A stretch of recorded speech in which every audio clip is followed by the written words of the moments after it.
Welcome back, everyone, to another Tour Tuesday event. My name is Lizzie Gray, and I'm a project coordinator for Connected Lane County. As always, I will be your host today. For today's event, I'm joined by multiple representatives from Richardson Sports. Thank you all for being here. Would you like to introduce yourselves? And we can start with Michelle. Michelle Peterson. I'm the Human Resources Manager here at Richardson.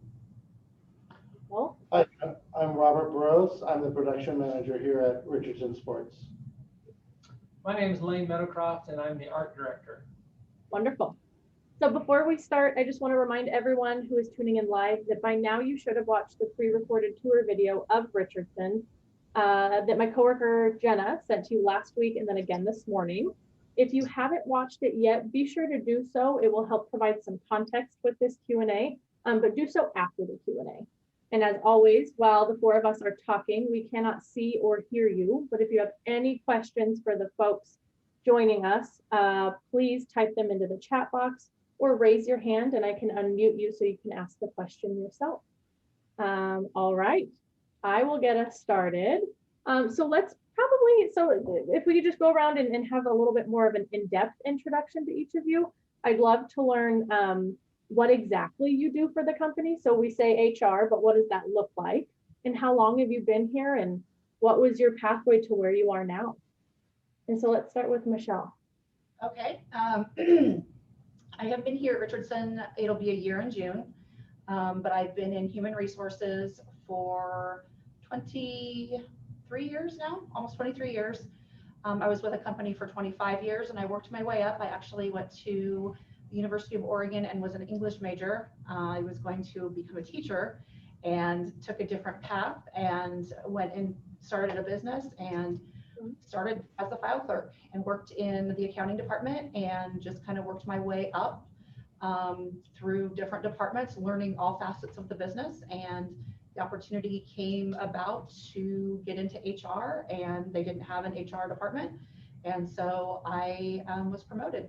And that's where it all began. And so I handle everything to do with HR, hiring, recruiting, terminations, benefits, policies, procedures, everything you can possibly think of that has to do with personnel.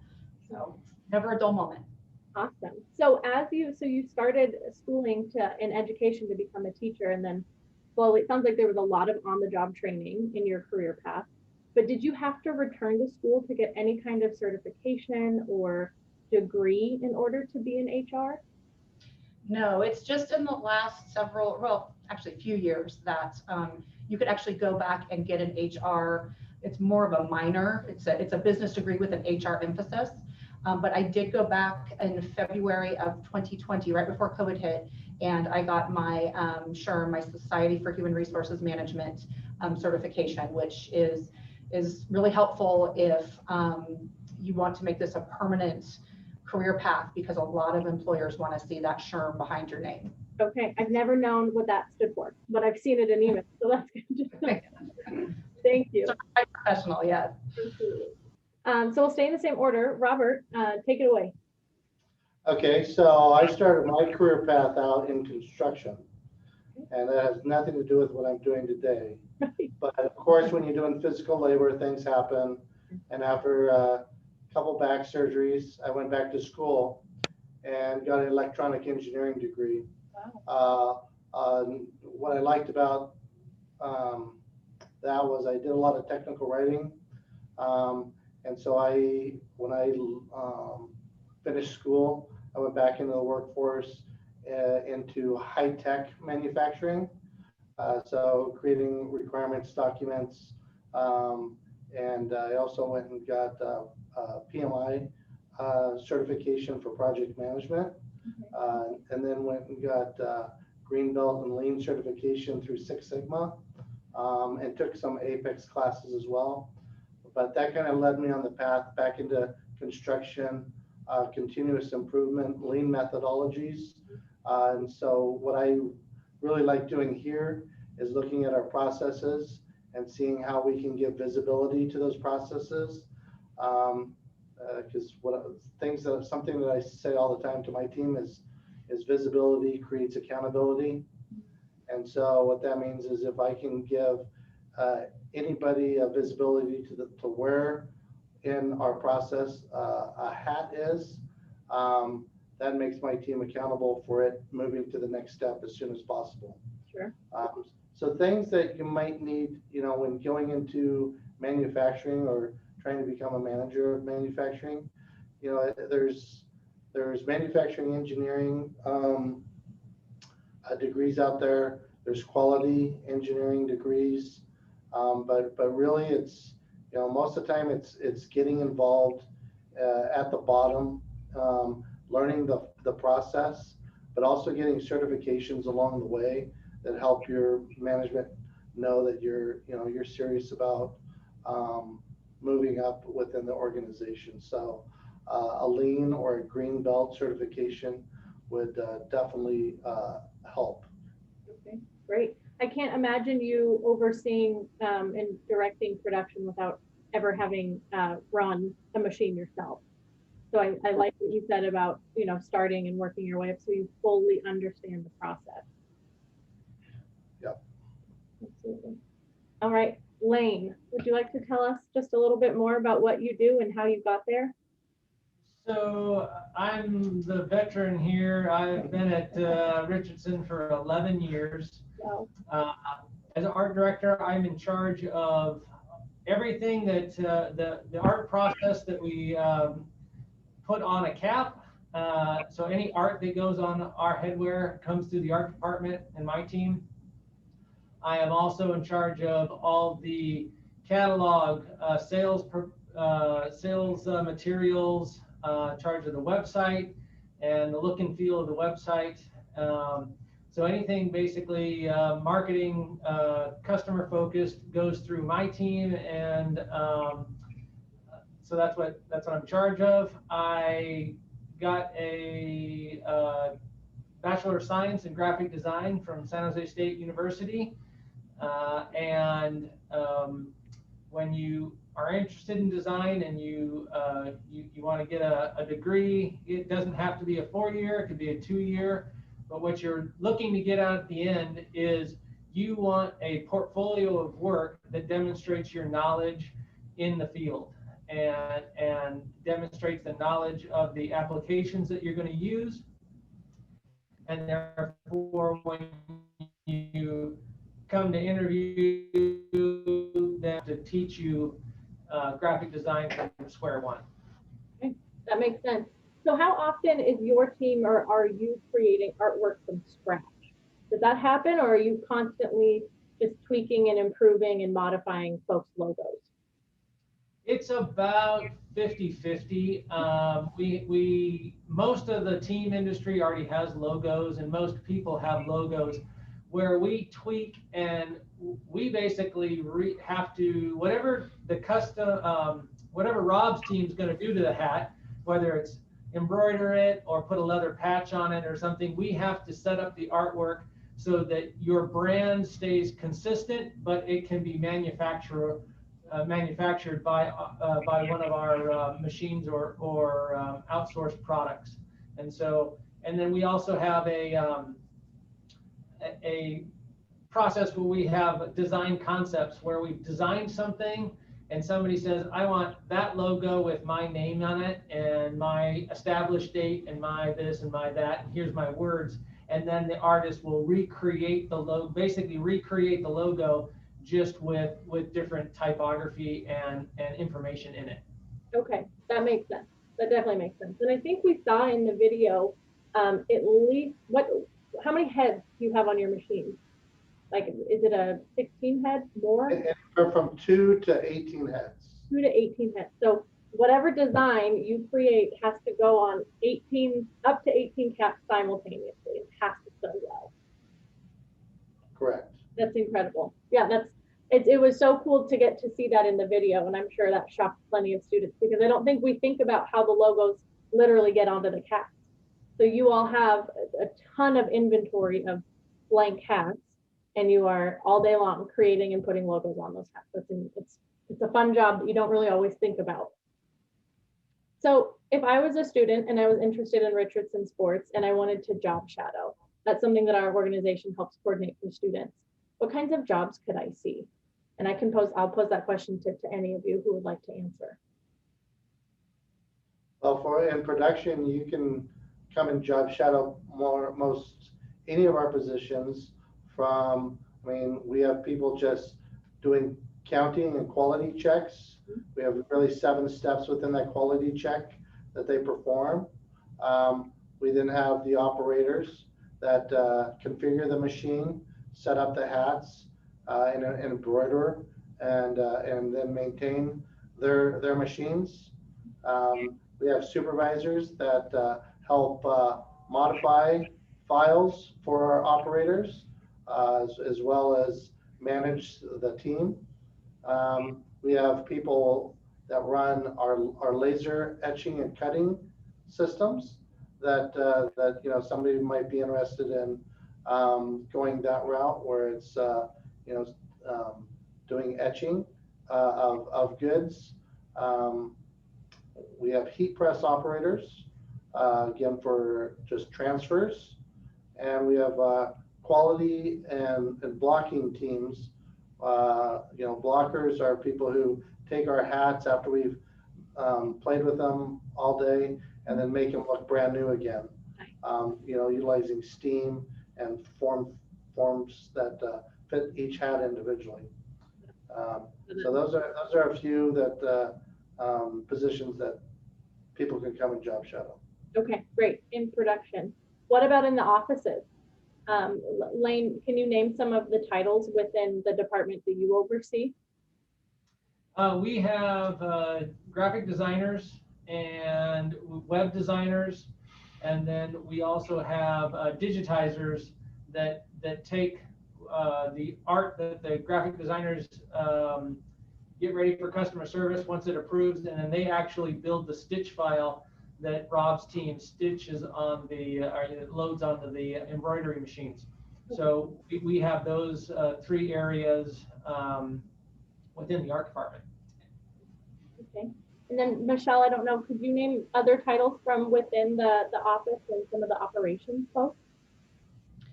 Yeah, we could definitely, our inventory and planning team, they could definitely shadow there. In accounting and in HR, it might be just a little bit more difficult. They could sit with accounting and kind of see, how the processes go there between accounts payable and accounts receivable, collections, that kind of thing. HR is a little more difficult because so much of what we do is confidential, but there's definitely an opportunity. They could come through, watch how we put together, say, an employee handbook or an employee packet for a new hire, and that kind of stuff, and just kind of the basics of HR. Sure. Yeah, that sounds great. What about customer service jobs? Customer service is huge. We have, I think it's 30 people and growing, and it's a little more difficult because they are on the computer and on the phone. Somebody could definitely sit and watch them as they bring in orders via computer or web or that kind of thing. Of course, when they're on the phone, that's going to be a little bit more difficult, but they could just get an idea of how they deal with our customers and our reps and our dealers, and what it takes to place an order and move it on through the process. So you're headquartered. I don't know if are you technically in Eugene or Springfield? You're on that line. Springfield. It's technically Springfield. Okay, so you're headquartered in Springfield, but I've seen your hats all over the world. So you mentioned sales reps, and can someone just elaborate on what exactly a sales rep is? There's actually 2 levels. We have dealers and distributors across the United States and some worldwide that sell our caps to the end user. And then, so we're working for our dealers. That's who we're working for.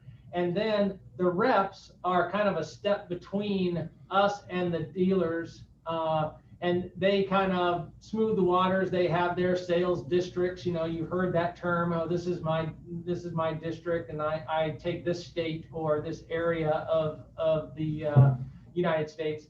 And so the reps basically are our conduit to multiple dealers, but basically our clients, our customers are the dealers and distributors and decorators across the United States. Awesome. Very cool. That sounds like a fun job to have. We have a bunch of questions in the chat, so I'm going to start with what's the most challenging about working with companies or individuals, specifically on their design? So I'll direct that to Lane. What's most challenging? The most challenging piece is we never end up working with the end user.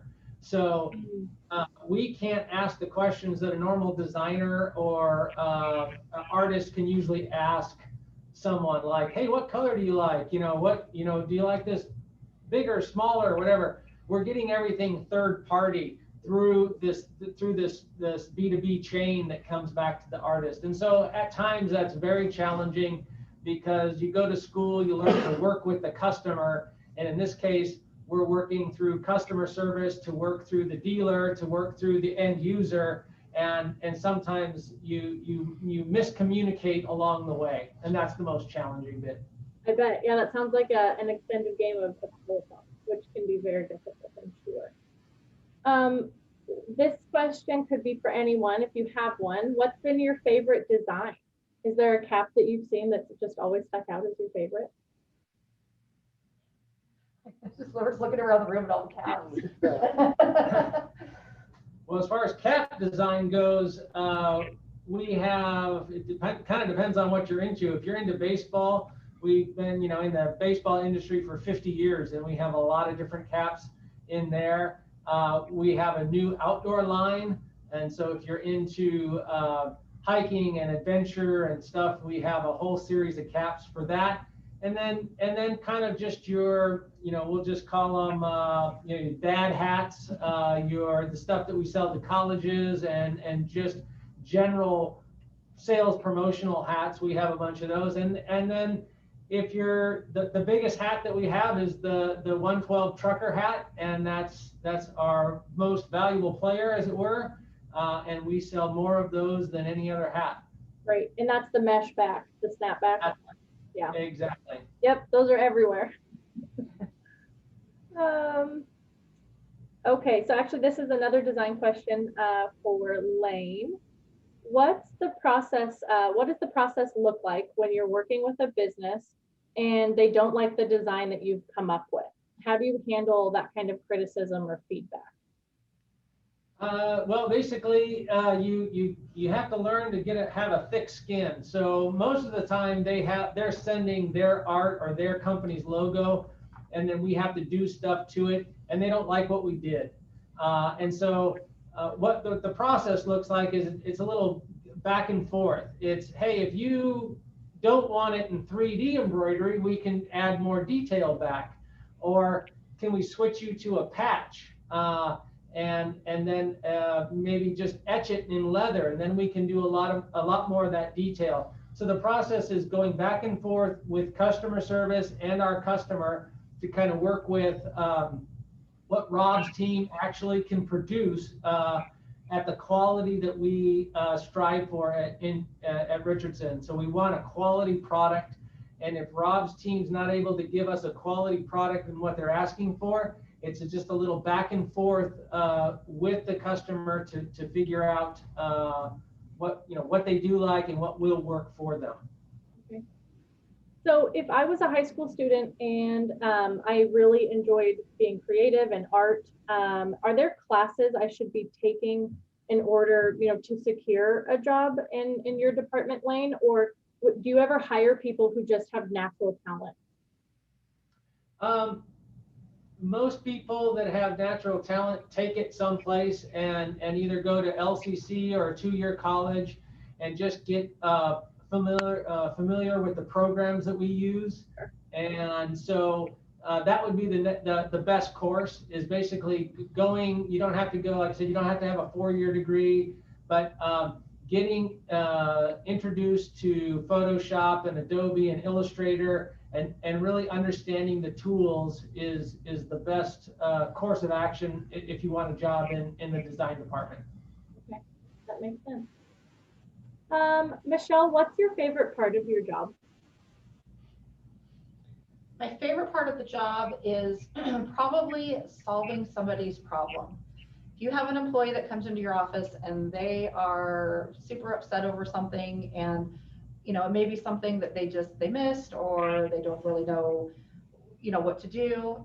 If I can solve their problem and turn things around, then that makes my day. Flip that coin. What's the most challenging part of your job? Well, there's all sorts. It's never a dull moment. So people, sometimes there's different things every day. I come across things every day that I've never seen in my career. And so sometimes you have to find a solution that is kind of unprecedented, and maybe get a little bit creative. But at the end of the day, there's usually some way that you can solve the problem or solve the issue, come to an agreement, whatever it is. But I like the challenge. The challenge, it makes things interesting. Great. Rob, I'll pose the same questions to you. Maybe highlight one of your favorite aspects about your job or your role, and then the biggest challenge. I think one of the good things here at Richardson's is the environment. A lot of people don't know that we exist here. They think that we're probably a dirty manufacturing facility, but when they come here, they're pleasantly surprised at how high end the place is, how high end our hats are, and it makes you feel good, showing up to work and being able to actually go to our own coffee shop, our own store, work out in our own gym. So that's a positive. Something that's hard to deal with, I think, just with the amount of people that we have running multiple shifts. Sometimes you just get a lot of people, and the diversity that we have here, sometimes you get a lot of people that may complain about certain issues that are very minuscule. Sure. But they try to make they kind of blow them out of proportion. So you have to take that with a grain of salt and just kind of explain to them the end goal, what we're doing. We're a team. We're team players, and really emphasize that what you're dealing with is a lot bigger problem than maybe that sanitizing solution got misplaced and you don't know where it's at. Sure. Lane, specifically related to Richardson as a company and as an employer, what keeps you happy in your job? Just that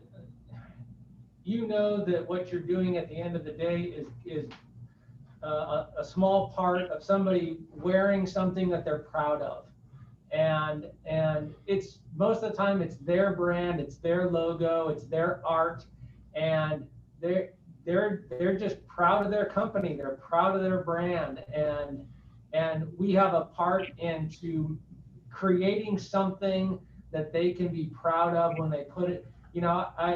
We like that Richardson's name is on the cap, but reality is our customers like that their name is on the cap, and it's right in the front, and they get to show off their company or their team, their logo, their school mascot or whatever, and so it's super rewarding for us as designers to be able to have a little part in letting those kids put those hats on and take the field, and they're really proud of what they're wearing. Absolutely, yeah, it's great. So I don't know exactly who to direct this question to, but Christian asks, how do you stay competitive in the world of sports apparel? What sets Richardson apart? I think the big thing that sets us apart is our quality. It's been that way for 50 years. And, we take on-field baseball really seriously, even though we're not in the professional leagues or whatever. But there's a certain sense of when you take the field with a Richardson cap, it's going to be quality. And so we take great pride in that, and there's a lot of hat manufacturers in the world in the United States, and we just set ourselves apart by working with the customers as best we can and putting a quality product on the field. Wonderful. Michelle, this next question is for you. It takes just a tiny bit of explanation, but so this is part of our spring tour series. And the whole point is kind of, I'm going back to Rob, what you said about, I think people have a false expectation or understanding of what manufacturing companies really look like. And so we do these behind the scenes tours and people are blown away at what facilities actually look like and how light and bright and airy manufacturing really can be. So we have this virtual tour series that we do every Tuesday, and every Wednesday we follow it up with a webinar that kind of takes a deep dive into a professional skill or a career readiness skill. And tomorrow our webinar is on cover letter writing, and cover letters are kind of the bane of my existence.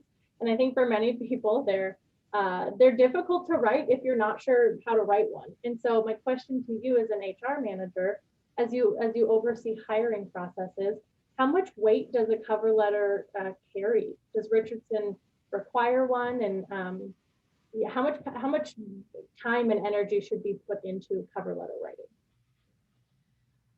We don't actually require one necessarily, but I do like a cover letter because it gives me more insight into their career. Like their resume may just be, just listing just very, very kind of generically what they've done, where they've been, the dates and that kind of thing. But their cover letter tells me a little bit about who they are and what they're looking for. Maybe even highlight some of their skills that they can bring to the table. So I really do like a cover letter, but I wouldn't say put a huge amount of time. I mean, just let it flow, say as much or as little as you want, and be done with it. Don't overthink it. Yeah, that's a good point. If you were holding right now the perfect cover letter, how long would it be? It would just be probably a small couple sentences, maybe a nice paragraph, 4 or 5 sentences, just describing, who they are, what they're looking for, a little bit about what they're bringing to the table, close it up and call it good. Wonderful. Okay, that sounds great. What kind of skills and attributes do you look for on a resume, say for an entry-level customer service position? What are you looking for, or what are some red flags that you see that are kind of an immediate disqualifier? With our customer service, we definitely look for prior experience, even if it's in the fast food industry. Anything that has any job or person that's dealt with the public and has dealt with that customer that may have been angry and they solved their problem, or help them to get something right, or whatever it is. Yeah. We definitely look for that. People who have phone experience, computer skills are huge. So your Microsoft Office suite, Word, Excel. For some of our more senior customer service people, even we get into the sales software and that kind of stuff. So it just kind of depends. But entry level, we don't just have customer service too. We've got entry level in production. We can have somebody come in. We have high school students working here who come in and they're helpers on the embroidery machines, and they kind of work up to operating their own machines. So there's definitely a variety, but any sort of experience where they've gotten a job previously, that's helpful. Sure. Thank you. How has COVID affected, A, your operation, and B, your hiring processes? It sounds like you are growing. And are you growing even, amid COVID? Absolutely. There was a downturn right after COVID hit, and then we have been going strong for the past 8-9 months or so, and definitely growing. It's been a challenge to hire, just because there's some people there. The government's paying people to stay home. I mean, let's face it. But we've managed to kind of work through, and we're recruiting. We're interviewing every single day for various positions, and we've stayed open. We've got our masks, we've got our sanitizing, we've got cleaning crews. So really, we've come out of this thing ahead. Good for you guys. That's great. I know when we were there, the coffee cart and I think the store were closed. Are they still closed? No, they're open. They're open. We've hired a new barista. They are open and they are very busy. And the store's a little bit different. The store, we have it's the first and third Thursdays of the month for about an hour when employees can come in and buy caps, and they're steeply discounted, and clothing and that kind of stuff. But yes, everything is back open. Good, that's great. I know that was a real bummer for Kelly to show it on camera. It's empty. It's a wasteland. Couple more questions. What's the busiest time of year at Richardson? Are you a seasonal business? Yeah, this time of year right now, well, it's usually a little bit earlier. Traditionally, it was January through about May, getting ready for the baseball season. Yeah. Last year, baseball didn't happen. And so this year, when it turned back on, it kind of caught everybody by surprise. It's just later than usual, but right now we're kind of right in the middle of our busy season, getting ready for baseball, as well as all the other corporate, retail, and collegiate orders that are kind of steady along the year. And you have this big push for baseball when it's going to start. So we're right in the middle of it right now. I'm sure it's never quiet though. Like I'm sure that the busy season is just really busy. Is that true? Yes. Yeah. We used to have lulls, and now we just have spikes. So there's always a lot to do, Yeah. and then there's just really a lot to do. Would you credit that to you all kind of diversifying what you have to offer, like college caps, dad caps, trucker hats? So you're not just selling baseball caps. Absolutely, yeah. It's a diverse product line. The retail, we've built up quite a bit of retail now, and with the corporate promotional companies are turning back on, buying hats, having events again, all that kind of re-emerging companies. They just want headwear. So there is a question here. Our organization is currently hosting an extended virtual hiring fair for 2020 and 2021 graduates. We pair students to local job openings from local companies. And the question is, will Richardson be at the hiring fair? And the answer is no, I don't believe that you all registered, but I do want you to have the opportunity to talk about any entry-level job openings you might have currently. Do you have anything open? We have about 40 jobs open right now. He's not exaggerating. So yeah, we have approximately 20 positions open in manufacturing for our swing shift, and about the same for day shift. Holy smokes.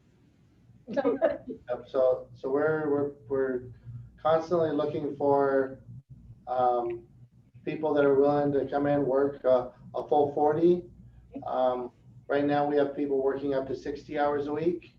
So if you like overtime, great. But we also have, positions where people can come in the afternoon if they decide that they want to continue schooling and go to college in the morning.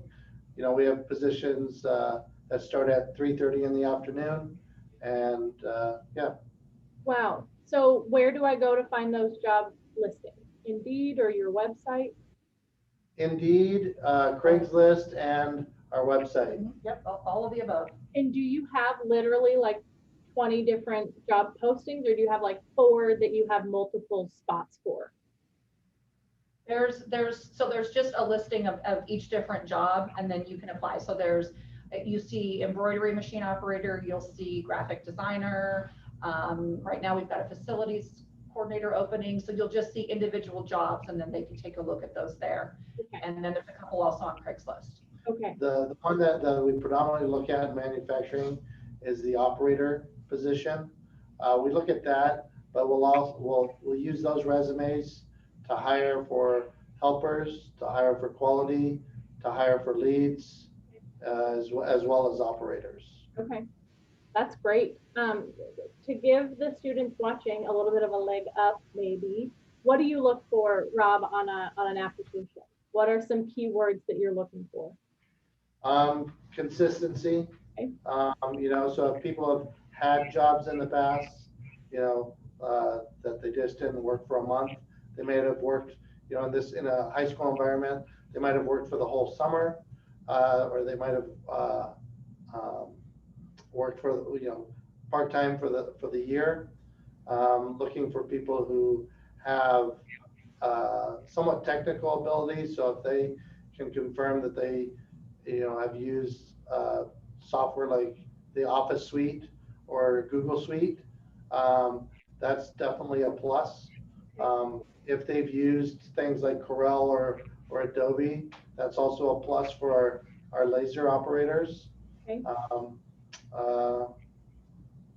But I think the majority of them, if you're somewhat technical and you can help us understand that you are via your resume or cover letter, that will definitely help us confirm that you could probably configure and operate a machine.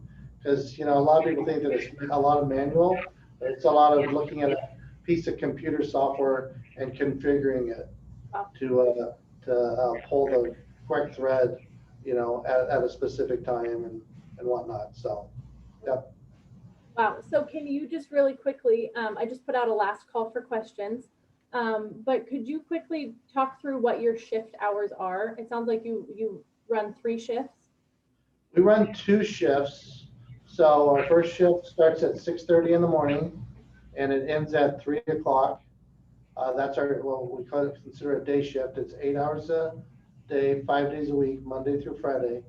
We have a second shift, or a swing shift, if you will. It starts at 3:30 and it goes till 2 o'clock in the morning. So it's a 10-hour shift, 4 days a week. So it's Monday through Friday.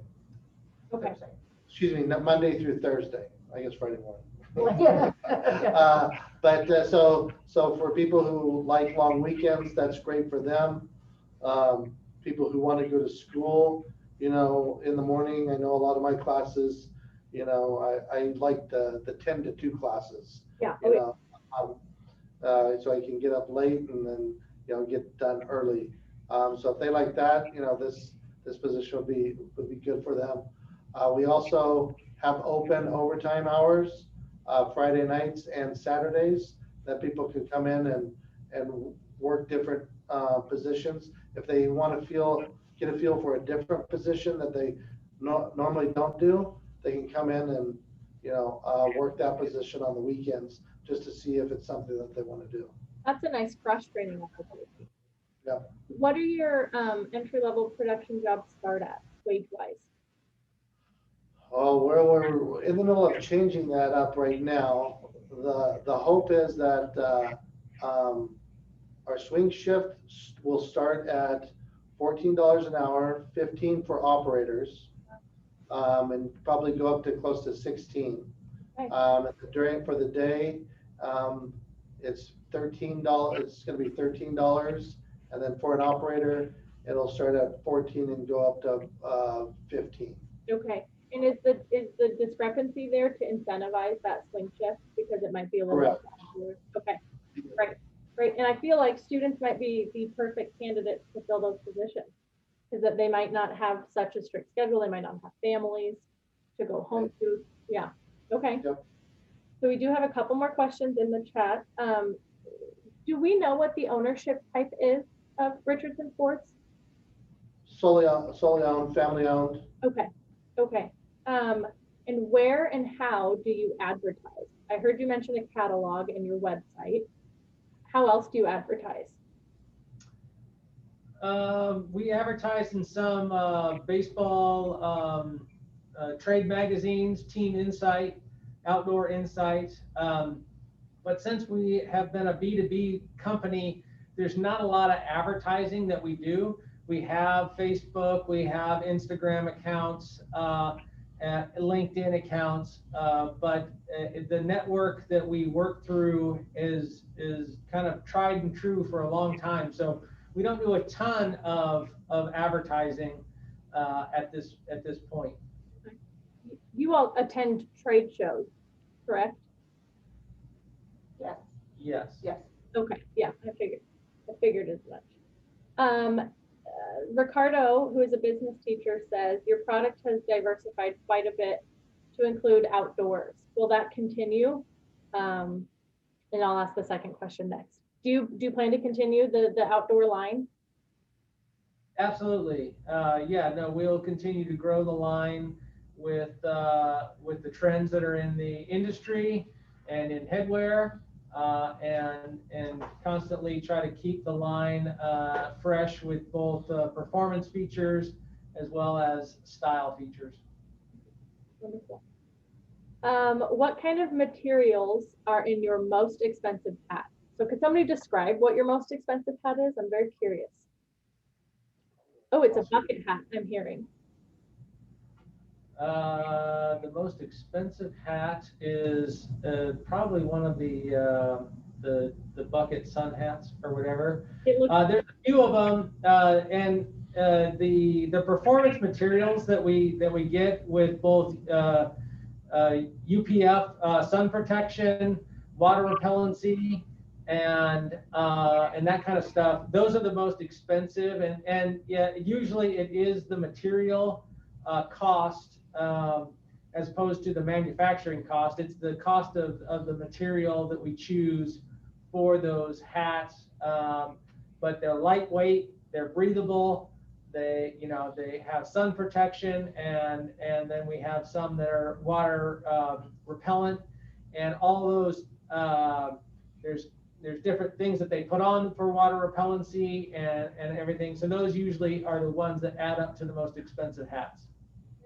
That makes sense. They're also super popular. I feel like they broke out a couple years ago and have just been, I feel like I see them everywhere, especially on football fields.